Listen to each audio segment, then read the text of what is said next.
Hi guys, welcome back to the channel. Today, I'm doing something I haven't done before. I'm going to make a yeast starter. Right, so this Vimto mead has had its second pitch of yeast and it's still not doing anything.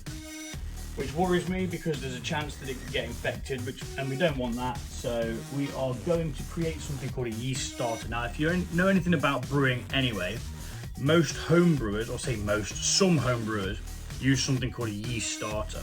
And what it does is it just gives the yeast a head start against what you're going to be putting it in, so it's already actively fermenting. So that's how we're going to get around, or fingers crossed, how we're going to get around the potassium sorbate that's in the Vimto. So for this, I've had a little bit of a Google online, as you do, and I don't see anyone really doing it with mead. When you're doing it for beer, you have to heat it because you use dry malt extract, which then the heating of it creates it into a sugar. We're not going to need to do that. All we're going to need to do is add some warm water, a bit of cold water, some honey, and some yeast nutrients.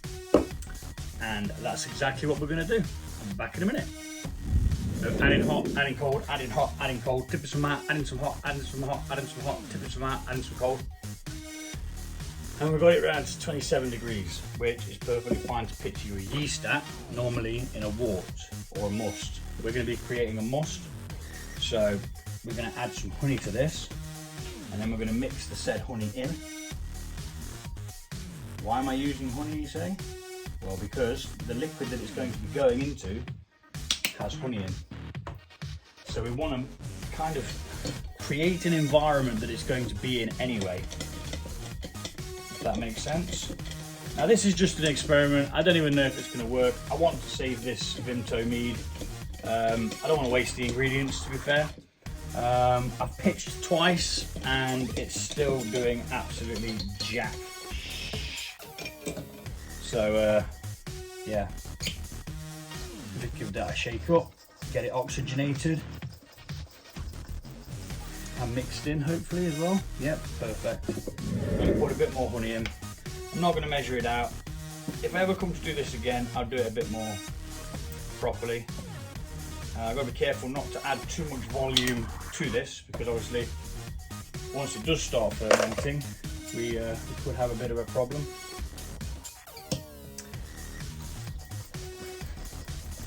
Just giving it a good old shake about, get it all mixed back in. And by the time this actually starts to sort itself out, within about 24 hours, somebody said.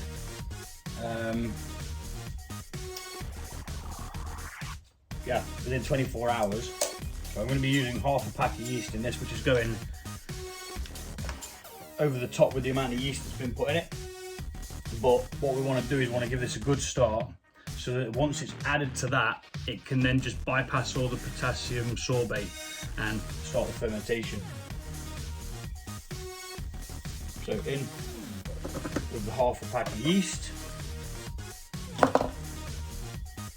which was brought to room temperature, and we're just going to mix that in.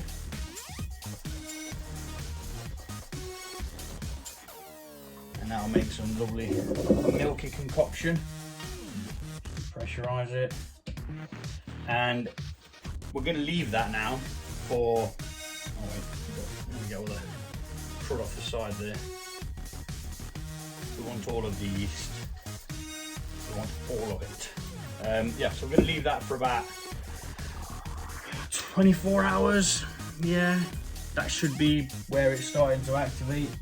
And until then, yeah, we'll just wait. Back soon. So I'll quickly come back because I just realised I sent my mate a picture of the gear that I was putting together, and I realised I hadn't put the flipping yeast nutrients in, which is quite important because honey doesn't have a great deal of nutrients in it. So yeah, we're going to add half of the amount that we would normally use. Normally we'd use 1 teaspoon per gallon. So this starter is nowhere near a gallon, so I'm literally going to overshoot it with half. So in with the yeast nutrients. It's amazing what you forget when you're plodding on, you know. Like I say, it's new to me, I've not done this before, so we'll see. Give that a swizzle around, get some oxygen in there.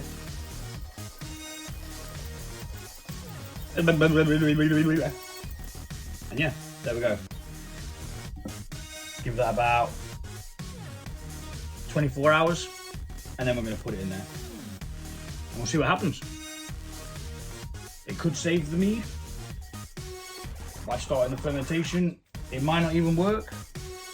But yeah, we'll see. Okay. Not exactly 24 hours later, but we're going to be adding this yeast starter. Now, it's very murky, very milky, and if you listen, it's certainly active in there. It's got plenty of happy bubbles, so we're going to just get this in there. I'm not taking another hydrometer test. I'm just going to assume that it's the same as it was beforehand. That went with a pop, so that means it's definitely happy in there. I've got my funnel here, and we're going to add the yeast starter to this and mix it. Hopefully this will be exactly what we need.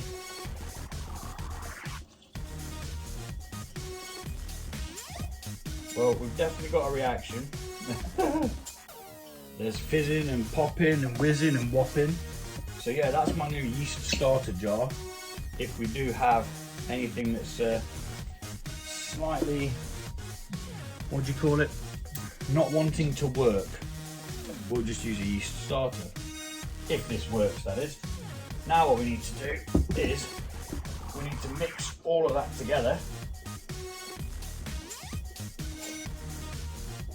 so that it's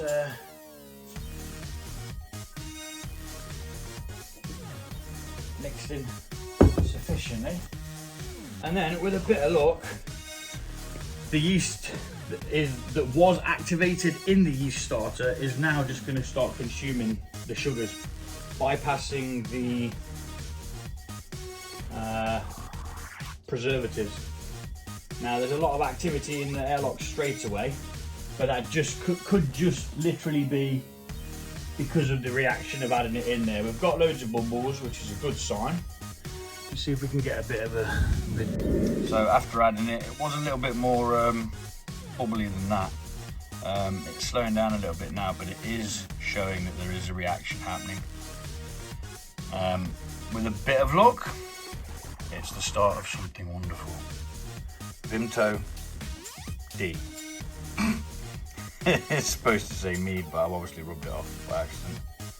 So yeah, let's check back in a bit, see how it's going. Hopefully we'll have some lovely bubbles. So another 12 hours odd since we pitched the yeast starter, and you can see we have an active fermentation. It's not very strong, but it's a fermentation, and that's exactly what we need. It might just take a little bit longer than normal. But yeah, it's definitely fermenting away in there.